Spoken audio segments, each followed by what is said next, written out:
engages more of you than, for example, watching a television show or playing a video game. I'm not knocking video games. They strengthen other qualities in you. They give you a capacity to use your motor reflexes, to react quickly, to make quick snap judgments. All those are wonderful things in video games. And with a book, obviously, you're not telling the story. The writer has already told the story. You're merely discovering it. But the great joy of reading is indeed that joy of discovery. It's the discovery of a story. It's a discovery of new words, new vocabulary. It's a discovery of new ideas, because other people think differently from the way you do. And you very rarely get new ideas out of a video game, but you do get new ideas out of good creative writing. And then, of course, there is the sheer pleasure of concentration. We always hear about kids today having a short attention span. Well, if you want to enjoy a good book, the process of reading develops and strengthens your attention span. So that's why I'm delighted to see so many of you here at a book fair, because a book fair shows, despite a few hands that went up and I said if there are people here who don't enjoy reading, there are a few, still the truth is that most of you are here because books matter to you. I wrote once in the foreword to one of my books that I think books are like the toddy tapper's hatchet. A toddy tapper uses his hatchet to cut through a coconut, and the fact is that a book is like a hatchet that cuts through the rough husk that enshrouds our minds and helps us tap into the exhilaration that ferments within. That is what it seems to me books do for us.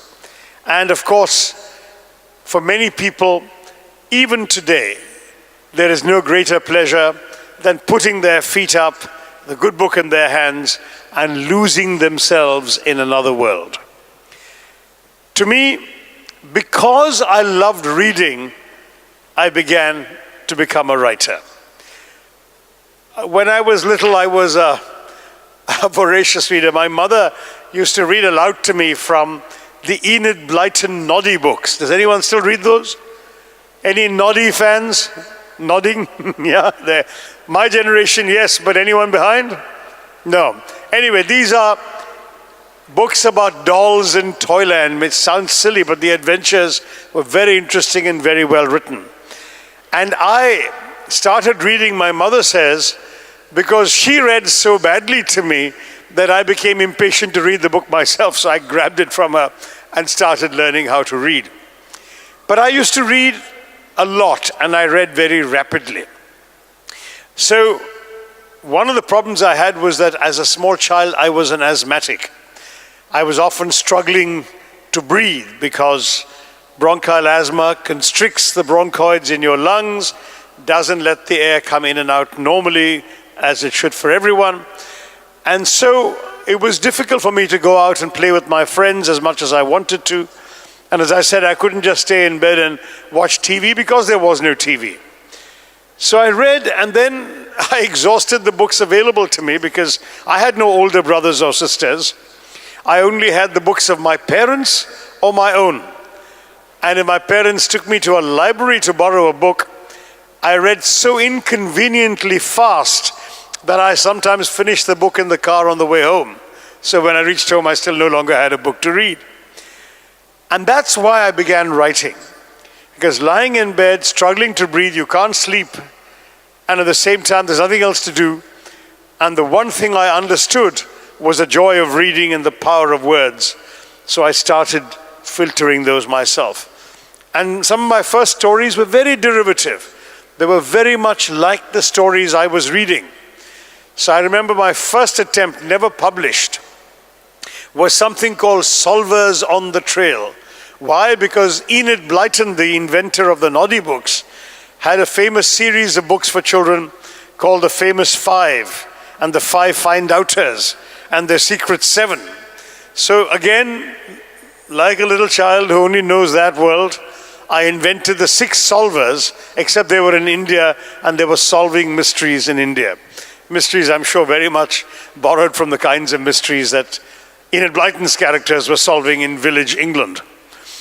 Now, it's a way of learning how to write, because the actual art of composing a sentence, trying to tell a story, trying to unfold a narrative, is best learned by doing.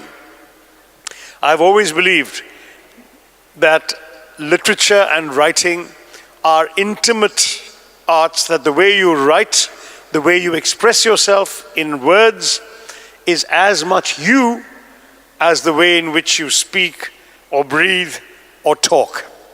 And so, ultimately, though your teachers, I'm sure, are doing their best to teach you the basic rules of writing, ultimately, your style is your essence, it's who you are. And the best way you can find out how well you write, whether you can communicate effectively, whether other people look forward to reading what you've written, whether it's a letter or an email or an essay at school, is by actually doing it, by actually writing. So I wrote, and my father and my mother were very encouraging.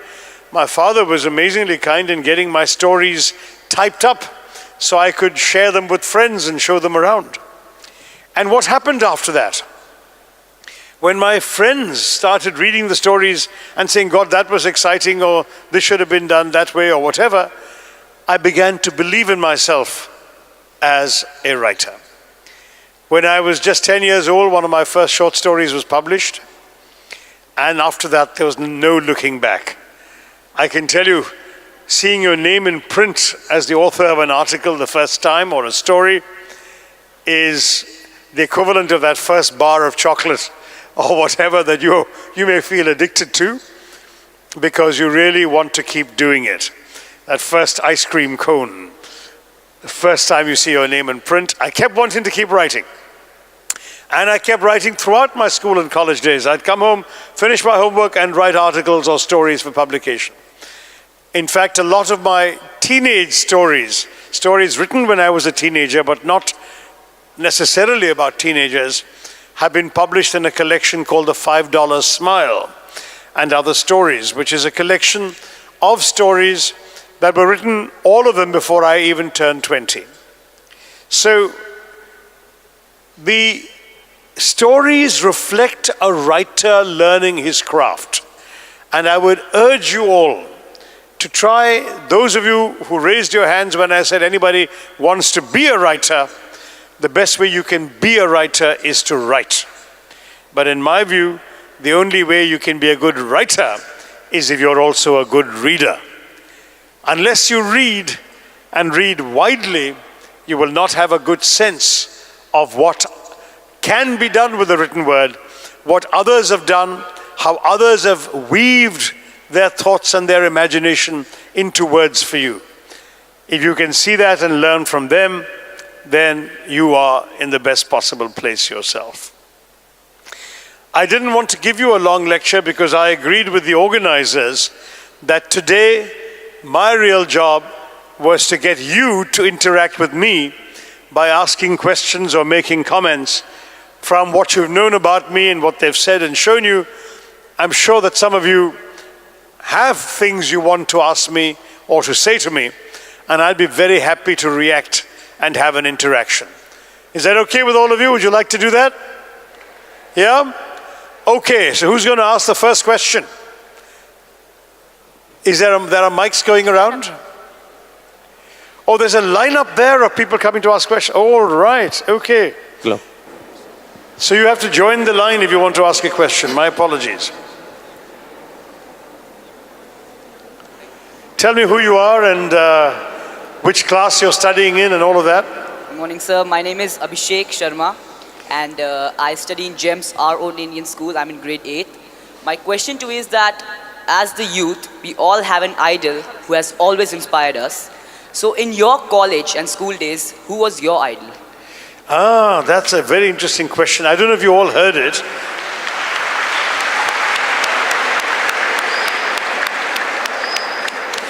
He asked in my school and college days who was my idol.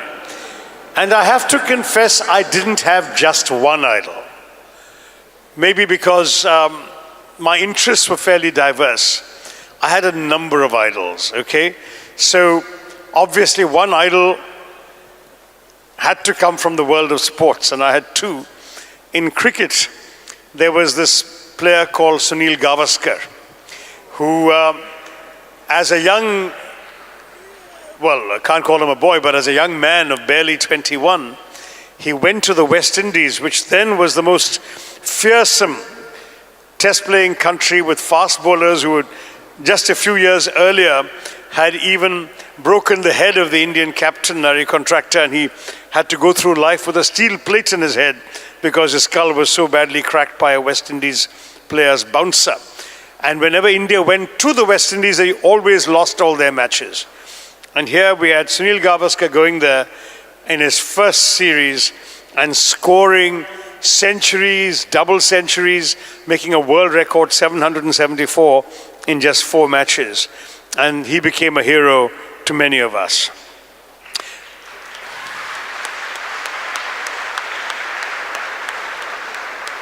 And then in tennis, there was a player called Vijay Amritraj. And Vijay was a player who, as a teenager, used to thrash everybody through a very bold and attractive style of play. In his heyday, he beat every great player in the world. I'm sorry to say, we've never had a singles player since him who could actually, you could assume he had a chance against the world number 1 or the world number 2. Amritraj beat the world number 1, beat the world number 2, but then he would go and lose in the quarterfinals or the semifinals to the world number 30. That was the problem. He didn't often get to the victories that otherwise he had the talent to get. But he was a terrific, terrific player, and he was my other sporting icon. And then when it comes to political leadership, my icon was and remains India's first Prime Minister, Jawaharlal Nehru.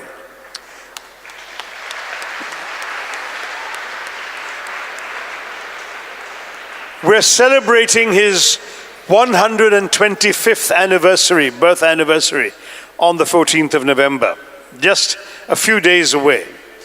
And the thing about Nehru is not that I agreed with everything he stood for. I've written a book called Nehru, the Invention of India, which I've analyzed his legacy and what he's meant to India. And I've argued that there are some things he did that were great and some things he did that were not so great. But the most important thing, in my view, that Nehru did for India was to keep us democratic. We often forget today, because we now take our democracy for granted. We're used to seeing governments changing with elections, whether in Delhi or in the States. But what Nehruji did was to ensure that at a time when many other newly independent countries which had been colonies often veered into dictatorship because the leaders said that that was the only way they could keep their country together and to direct development in the country, Nehru was such a convinced democrat that he insisted on respecting all the democratic conventions. So, for example, Nehru would, at one point before independence, he authored an anonymous attack on himself, saying we shouldn't let Nehru get too many ambitious ideas, we want no Caesars. And later, Nehru, when he became Prime Minister, made sure that he paid respect to the President, the Vice President, the judiciary, the opposition. The opposition was very small in those days. But he would go, he would sit in Parliament, he would listen to their criticisms and attacks, he would respond. He felt that by showing respect for the institutions of democracy, that he would encourage Indians to believe in the institutions and not just in individuals. For example, when he once lost his temper and made an unkind remark about a judge at a press conference, he wrote an abject letter of apology to that judge, and then he wrote another letter to the Chief Justice of India apologizing for having insulted the judiciary. Now, this is the Prime Minister of India, the most powerful man in the country. Nobody to challenge him. But why did he do that? Again, to make the point, we must respect the institution of the judiciary. And this is how, to my mind, we should all be. Young Akshay talks about icons and idols. You can have people that you respect, but please remember that ultimately it is not the individual, but the institution that you must respect. You may like a prime minister, but respect the office of the prime minister.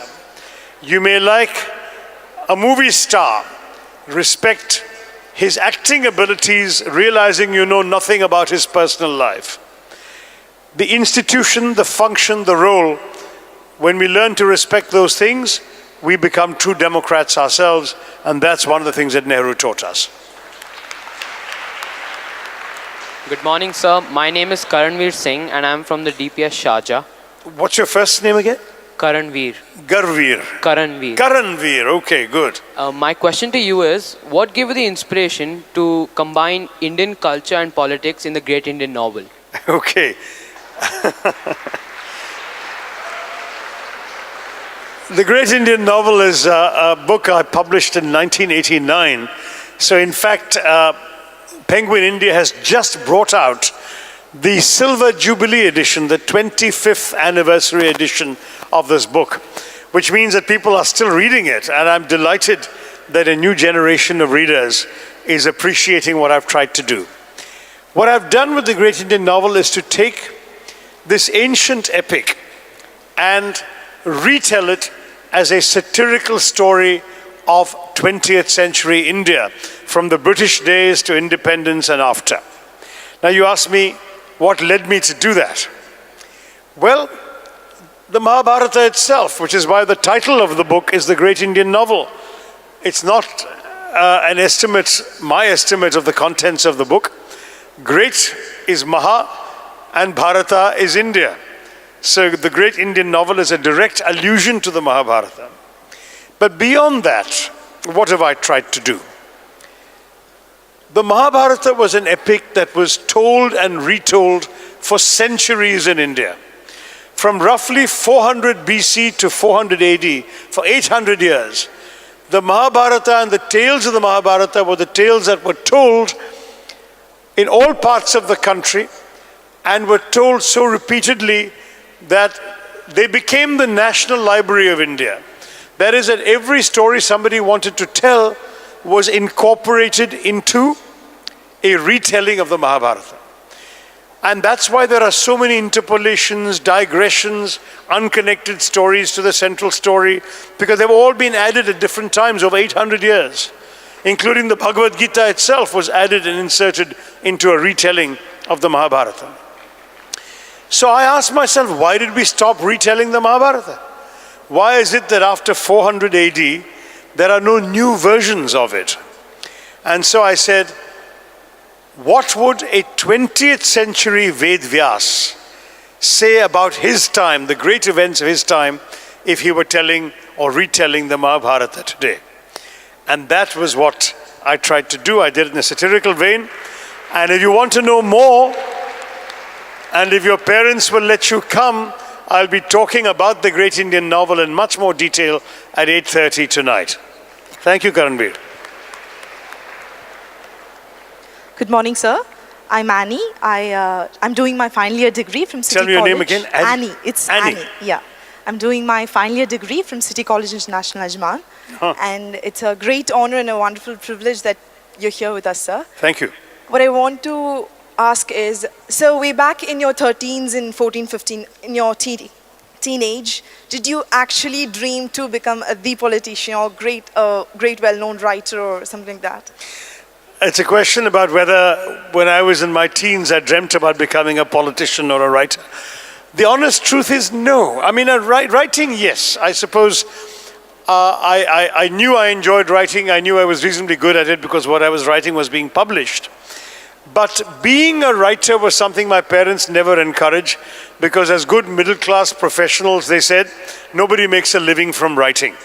And in those days, there was no Indian full-time writer except one, R.K. Narayan, who wrote full-time and even printed and published his own books. Otherwise, everybody else wrote on the side while earning their real living from another job. So my parents said, you're good at school, you're good at exams, you better do that, focus on that, and after you finish your homework, in your spare time you can write. And that's the way I always thought of writing, thanks to them. As for politics, the answer is actually emphatically no. Because in India, again, the educated middle class of our country has a contempt for politics that I find rather regrettable. That is, as I was just saying, my parents would say, study hard, do your exams well, come first in class, go to the next level, get into a good college, get a good job.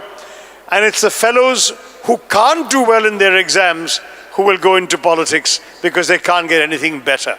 That was the attitude of most middle-class families. And the result was that politics was left either to that generation of families that had won the nationalist movement and their descendants, or the big Maharajas and Nawabs who had, if you like, their own areas where people would vote for them, whatever they said or did. And then there was this big gap between that elite and the very poor, ordinary, what the Marxists would call the lumpen proletariat, who got into politics because they had nothing to lose and there was nothing else they could do. That was the attitude of the middle class. So it would have been very odd for me, as a teenage son of middle-class parents, to aspire to becoming a politician. We were brought up to look down on politics and politicians. And I want to tell you, I think that's a very big mistake.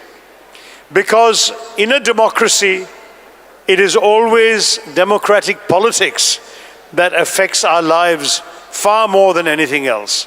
It is politics that makes the decisions that change the nature of the country in which we live and that determine the future possibilities for all of us. What kind of career options are available, what kind of prices we pay at the market, whether we can travel abroad freely or not. All sorts of things are determined by the process of politics. So abdicating politics, in my view, was always a big mistake of the middle class.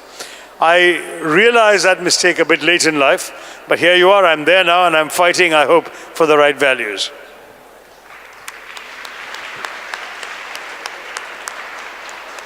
Good morning, sir. My name is Abel. And Abel? Abel, yeah. Hi. I'm from our own English High School, Sharjah, boys branch.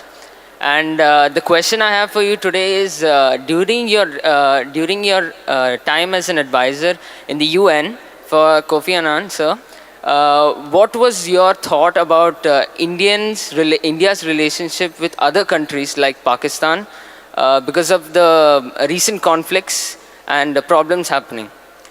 Well, I always had my personal views, but working at the United Nations, as a matter of principle, I was not involved in advising Kofi Annan on matters that had to deal immediately with India's interests. So when the India-Pakistan issue came up, if I said anything to him privately, which I did, it was private. Officially, in the UN, it would not have been considered appropriate for an Indian or a Pakistani to be dealing with India or Pakistan with the UN Secretary General. And that became a matter of some sensitivity because Kofi Annan had a very senior Pakistani as a chef de cabinet and me, a senior Indian, as his sort of right hand or one of his right fingers anyway. And that became, therefore, an issue where we were looked at with suspicion by the other countries' nationals. And we shouldn't have been, because certainly for me, I was a lifelong international civil servant. I joined the United Nations at 22, and one of the things I liked about the United Nations was the fact that you would sit around a table with people of a dozen different countries, and you'd forget which countries they're from, because your own nationality is completely subordinate to your role in the organization. So you won't say, here's a meeting with a Tunisian, a Ghanaian, a French woman, an American, an Indian, whatever. You'll think, oh, that's that smart guy from that peacekeeping operation, and there's that brilliant techie, and that woman is such a fabulous speaker. I mean, those are the qualities that came to the fore. And all of us worked for a common cause that basically had nothing to do with our countries. That, to my mind, was a big issue. So when I was working with Kofi Annan, I did not say or do very much about India's direct relationships with key countries. But as you may know, after I came back to India, I was freed of that restraint. I was indeed in the foreign ministry for a while, and I've published a book, Pax Indica, India and the World of the 21st Century, which is a book about, indeed, all of India's relationships. So if you're interested in more detail, go and grab Pax Indica. Very good morning to you, sir. My name is Shiva Prasad, and I'm coming from the Gulf Asian English School, Sharjah. So I would like Shiva Prasad, eh? Yes. So we all know that time is of the essence, and despite being the most sought-after politician on Twitter, and then managing politics side by side, where do you find time to write such bestsellers? Thank you. Well, I haven't been writing as much as I would like because there's so many distractions. Not so much Twitter. Twitter doesn't take up much time. I can often tweet in the car between appointments or whatever. But it's much more the life of an elected politician in the Lok Sabha. In Indian democracy, politicians have to put up with a lot of demands from the voters. Your life, your time is not your own, because the voters are the ones who decide what to do with your time. And they will come with their demands, and if you're not instantly available and responsive and willing to help them, then you can forget about getting re-elected. So it's that much more than Twitter or social media that has interfered with my ability to write as much as I would like to. Let me stress that as far as my own joy in writing is concerned, I've always been conscious it comes at the expense of other things. You can't have it all. And by the way, that's something all of you young people should know. You can't have it all. You have to make choices in life. To live, Kofi Annan would often say, is to choose. So you can choose to go off and watch a movie or play with your friends or just have a fun time, or you can choose to actually sit down alone for a couple of hours or 3 hours and just write something. If that's what you choose to do, that's a choice that you can make, but ultimately it's a choice you must make if you believe enough in all of these things. Maybe we could get them to settle down a bit. Guys.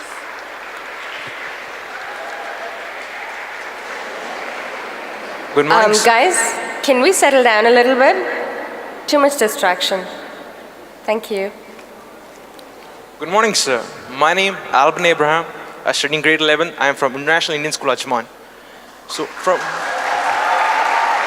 Strong supporters here. From UN Secretary, UN representative to a MP in the district of Trivandrum, Kerala. So as an internationalist to a state level politician, so you have faced many of hurdles to become what you're currently now. So my question to you is that, when we think of current politicians, they all like to get from national to international, like more and more. What made you think differently to come from international to a state level? That's an interesting question. It's never been quite asked in the same way. Well, on the international side, all I can say is that I went abroad as a young man to study. I was always interested in world affairs. I was very much interested, obviously, in India's place in the world, but also in the overall direction of the way the world was going. And I was, I would say, very fortunate, very privileged to have an opportunity to work at the United Nations at a very interesting time that began with all the great humanitarian crises of the 1970s, from the Vietnamese boat people crisis that I was personally involved in handling, right up to refugee crises in every part of the world.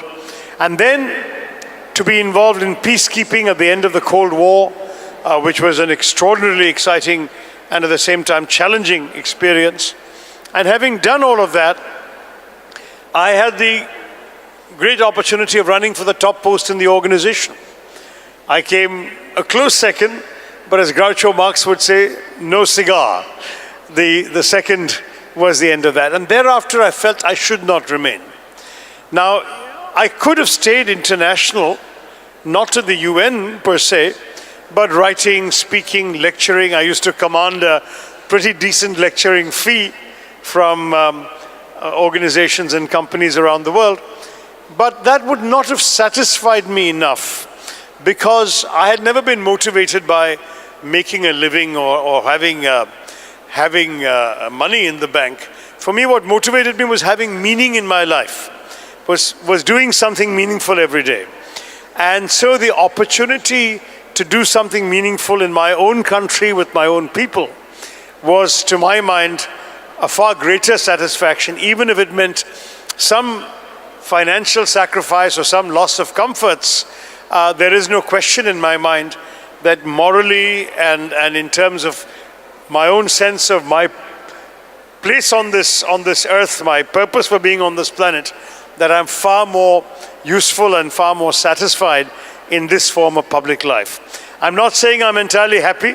I've had a lot of challenges, a lot of problems, a lot of difficulties, and I have generated a lot of resentment amongst people who say that I have come into this world that is theirs, and I've encroached on their space, and that has been a problem. But nonetheless, each day is a challenge, but it's my challenge, it's a challenge in my country, and that's what keeps me going. Thank you.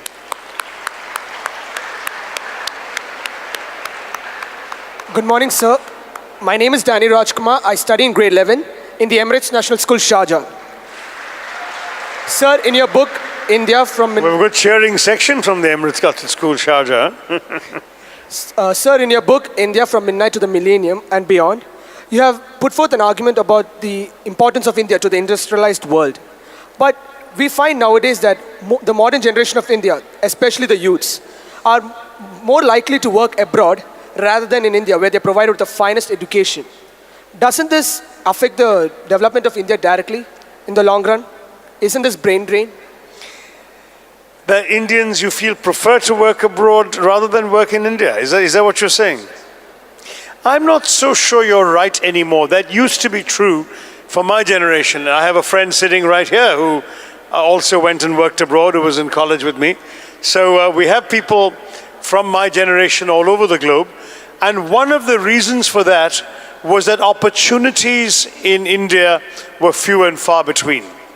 What honestly happened was that the number of choices you had for a profession after you left school or college was much, much less then than it is now. But today, I would not agree with you that the majority of Indians want to work abroad. The impression I get is that the majority of those who even go to study abroad come back, which was not true in the 60s and 70s, where a majority went to study and remained abroad. Today, many of them come back. And there are two reasons for that. The first is, of course, there is a recession in the Western world, and so the job opportunities in the Western world are less anyway. But second, and perhaps more important, is the fact that India is not the old India. There are tremendous opportunities, tremendous ways in which you can find fulfilling, modern, professional experiences in India. And that's why I think that people are coming back.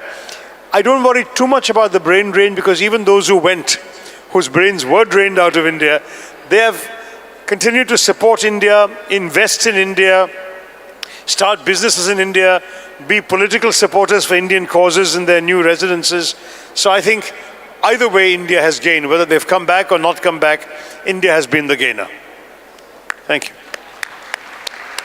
Good morning, sir. I'm Gracie Udhup from New Indian Model School, Sharjah. And my question to you is, India and Indians... Finally, we have a girl. Good. India and Indians in all its forms and shapes are almost the characters in your books. Yes. And you are a major portion of your life, you have stayed abroad. So how then could you relate India in such a passionate way? And now, how do you feel being a tree in the woods? Well, I would argue that a writer doesn't actually have to be in a particular place to write.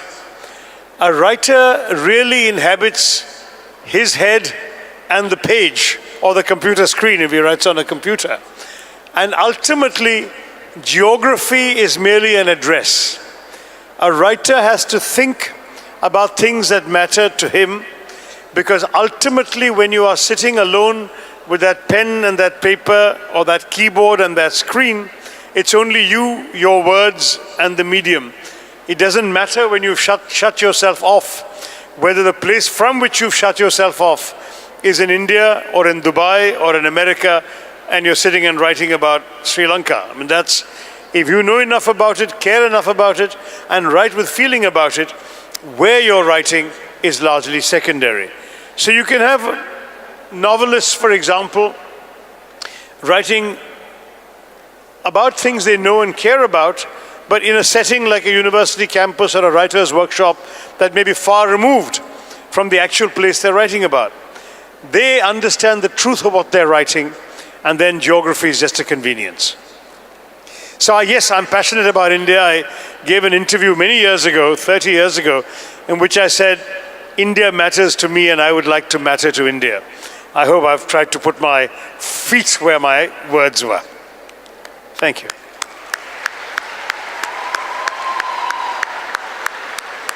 Good morning. My name I don't is think the sound is on, young lady. Good morning. My name is Pratiksha Rao and I'm from Delhi Private School, Dubai.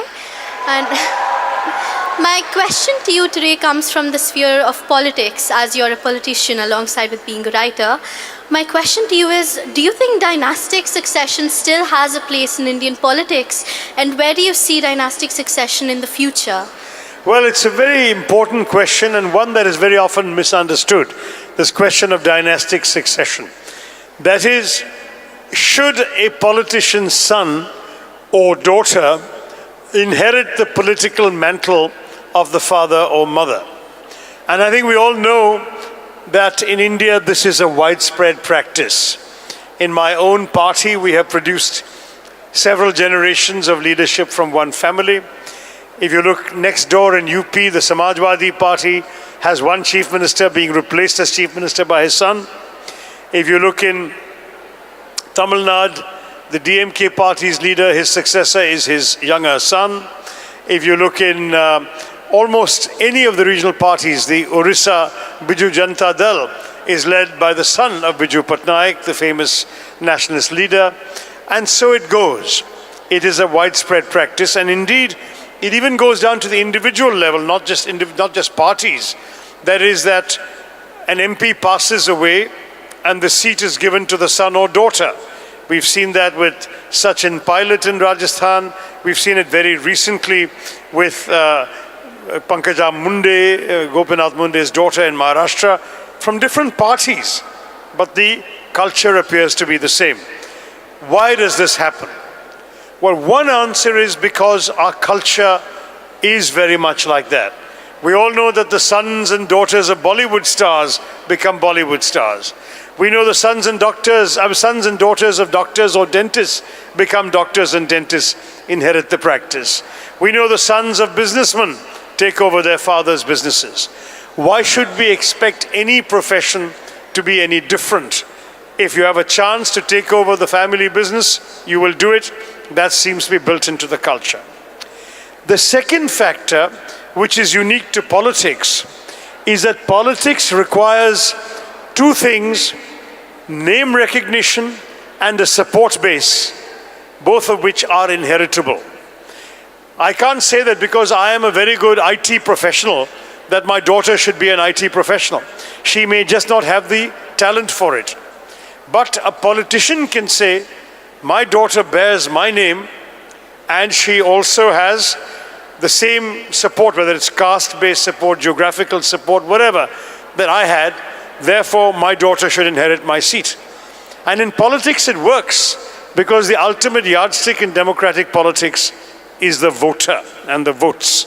So if these factors make somebody more electable than somebody else, the more electable person is always going to get the chance.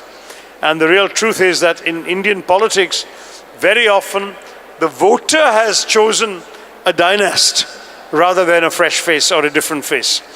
And ultimately, the best sanction in a democracy against dynastic succession is if voters start rejecting people on the superficial grounds of name or caste or lineage, and instead voted for people on the basis of their work, their personal quality, and the performance. We are not yet there, but maybe one day, by the time your daughter comes along to address an event like this, she won't be asking the same question. Thanks. Good morning, sir. I'm Rachna Malara from Arun English High School, Dubai.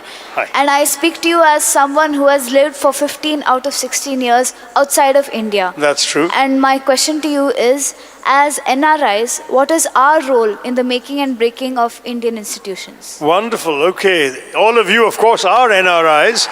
And that's... Now, you all know what NRI stands for, right? Right, non-resident Indian. But in my book, India from Midnight to the Millennium, I suggested that NRI could actually stand for two very different things. One is never relinquished India. People who've never given up the idea of India even while they have physically left India. And the other one for NRI, I said, is not really Indian. Why not really Indian? Because you've grown up in a different culture, with different surroundings, different assumptions, different values, even different habits. Whether it comes to habits of sanitation and hygiene, I bet you don't litter on the streets here, but when you go back to India, you don't think twice about throwing your litter out of the car window. Whether it's the languages you speak in here, the TV shows you watch, everything is different when you're an NRI. So I've said, is it never relinquished India, or is it not really Indian, or is it both? But I went beyond that eventually, and I've written about this at some length. I'll give you a short answer. The short answer is the non-resident Indians have become so indispensable to India's own success that now I say that NRI should be the national reserve of India, because they have become a resource for the country. You are all a resource for the country. In what ways are you a resource? Because, of course, your parents are sending money home. That's strengthening our foreign exchange position. That's helping your relatives. That's also enabling our economy to grow and increase the purchasing power of the recipients. Even during the recession, the quantity of Indian remittances kept going up. That was a wonderful development. Secondly, because of the support you give. In every country, you often support policy objectives that are sympathetic to India. In America, for example, the NRIs have become a very important voice for pro-Indian policies, and because they themselves have an influential vote and are influential donors to politicians, the politicians can't ignore these NRIs. And the third thing about NRIs, it seems to me, is that they do invest back home. They invest financially. Many of them who have money will buy companies, buy land. They invest back in India. It's not that they feel that India is the last place they want to invest in. It's always the first place they want to invest in. But they also invest emotionally. They invest their compassion, their caring. When you go to these Pravasi Bharatiya Divas events every year, it's amazing the number of people you see who've come from all over the world, just anxious to feel that sense of belonging, that sense of identification with their motherland. So for all of these reasons, I believe NRIs are the national reserve or the national resource of India. You asked how they can make an effect. These are the ways in which they are already making an effect. But you asked about our democratic institutions. There they can only make an effect by going back and living. Because when you are outside, you don't forfeit your rights. As an Indian passport holder, you have all your rights. But you kind of lose out to those who are back home fighting the good fight at home. Because when you're outside, you're outside. You're outside the window looking in. You're not inside. When you're inside, however, then through your vote, through your participation, you can make a big impact.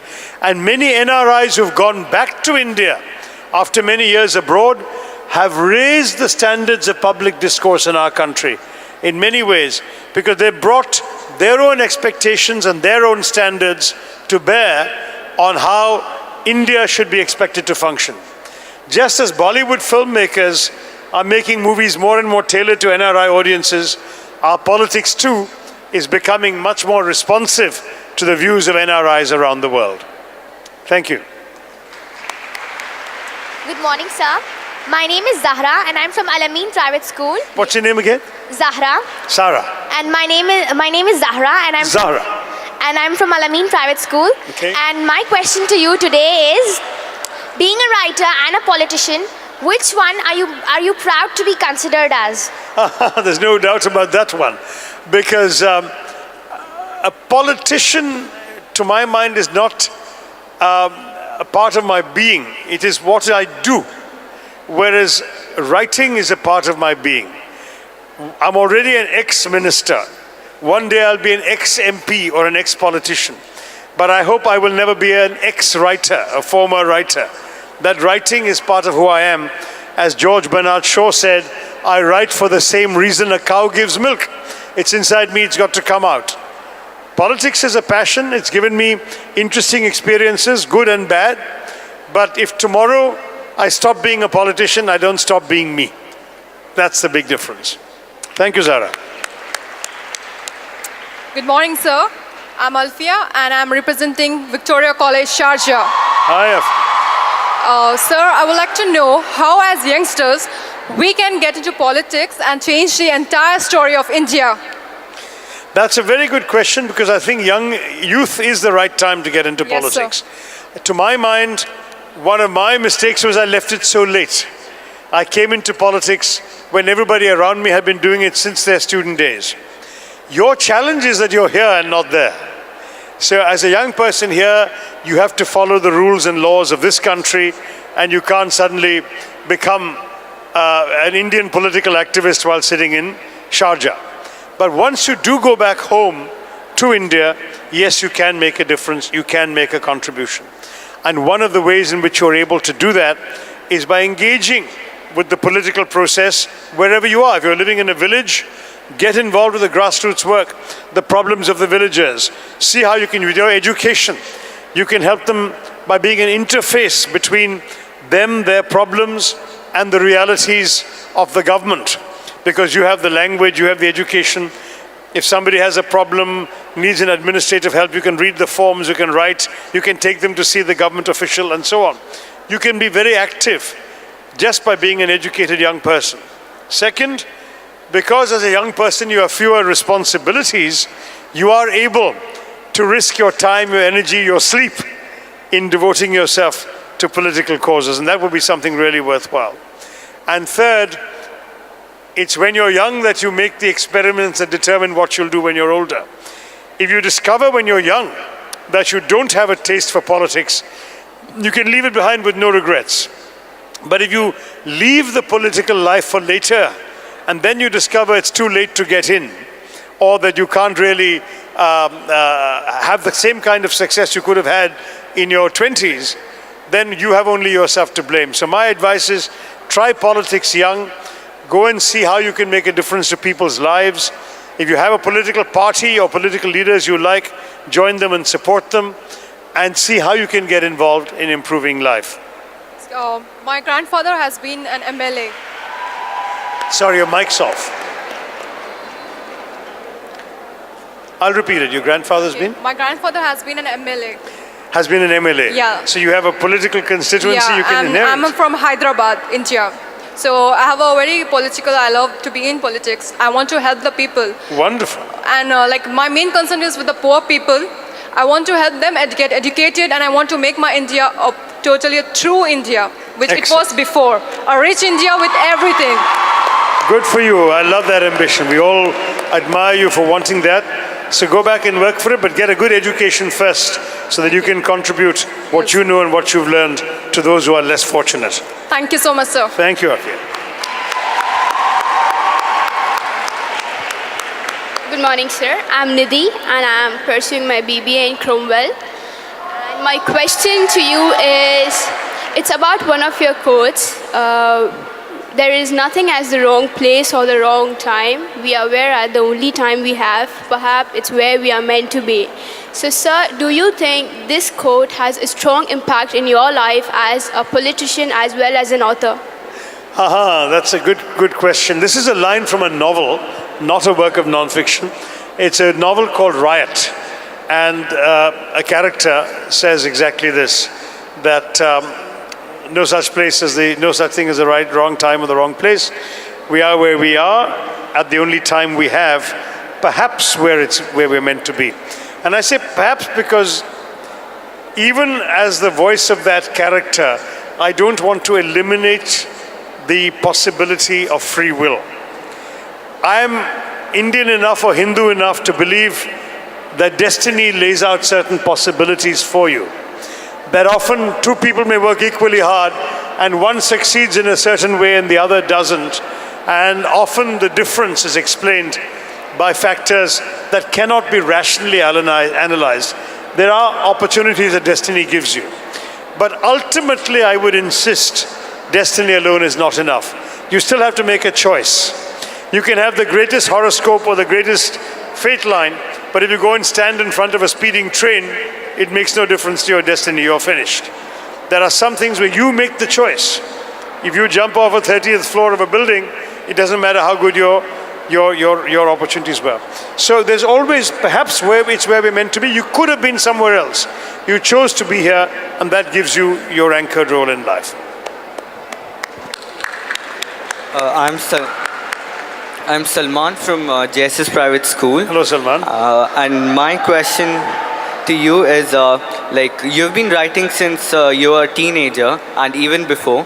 What is this thing, even today inspires you to write, and how do you, if you get writer's block, how do you go through it?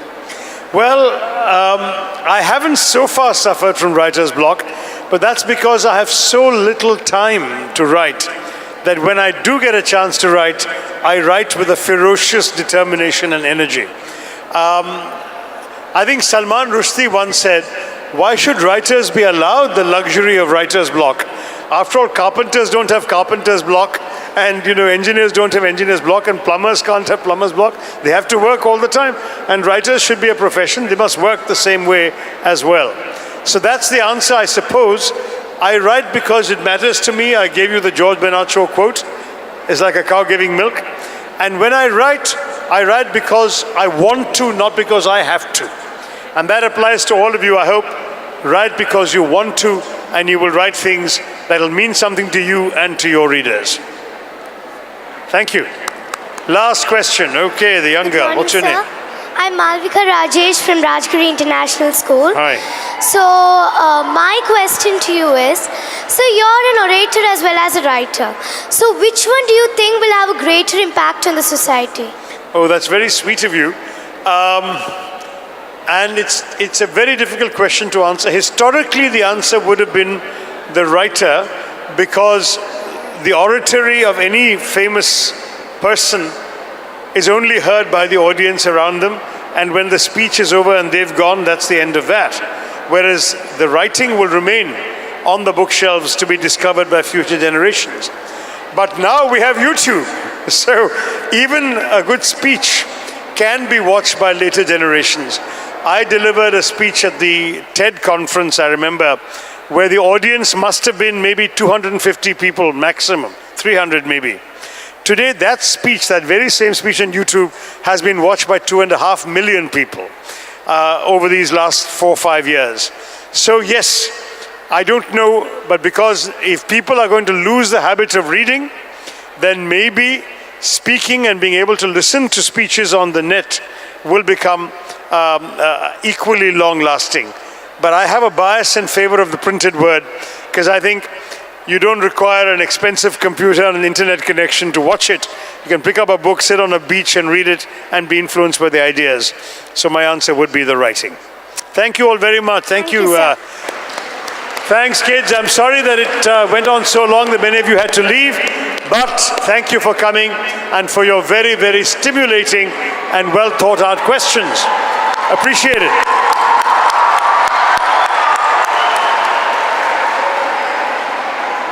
We'd like to thank the Sharjah government and the Book Fair authorities for giving us a chance to host the session, and of course Dr. Shashi Tharoor for taking time out of his busy schedule and talking to you guys, and of course all the teachers and students for being such an amazing audience. Thank you. There's a book signing session now, so all those who want, please line up here. Thank you.